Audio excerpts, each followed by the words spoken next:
ఇకపోతే అధ్యక్ష రైతు రుణమాఫీ అధ్యక్ష మీరు బడ్జెట్లో బట్టి గారు 31,000 కోట్లని చెప్పారు.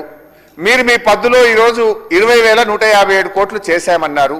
మరి మిగతా రైతులు ఎందరు? 2 లక్షల లోపు రుణమాఫీ కాని రైతు ఎందరు? 2 లక్షల పైన ఉండి పై డబ్బులు ముఖ్యమంత్రి గారి మాట నమ్మి కట్టిన తర్వాత రుణమాఫీ కాని రైతులు ఎందరు? వారికి రుణమాఫీ చేస్తారా చెయ్యరా? ఎప్పట్లోగా చేస్తారు?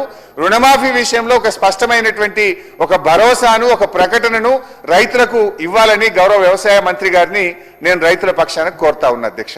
అండ్ లాస్ట్ వచ్చేసి వ్యవసాయ మంత్రి గారు వారే కోఆపరేటివ్ మినిస్టర్. మరి మీరు పిఎస్సిఎస్ సొసైటీలన్నీ రద్దు చేసినారు.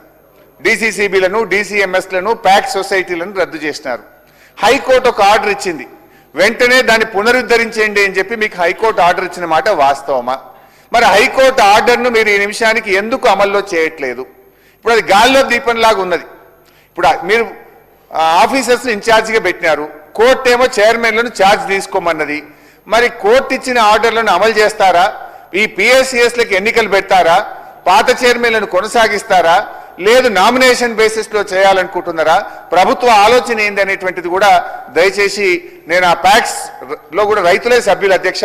ఆ రైతుల పక్షాన రైతుల యొక్క నా దృష్టికి తెస్తే వారందరి పక్షాన అడుగుతా ఉన్నా, ఈ ప్యాక్ సొసైటీల మీద మంత్రి గారు తమ పాలసీ ఏంది, తమ విధానం ఏంది, కోర్టు ఏం చెప్పింది, కొనసాగిస్తారా, ఎన్నికలు పెట్టారా? ఒక స్పష్టమైన ప్రకటన ఇవ్వాలని చెప్పి గౌరవ వ్యవసాయ శాఖ మంత్రి గారిని కోరుతా ఉన్నా.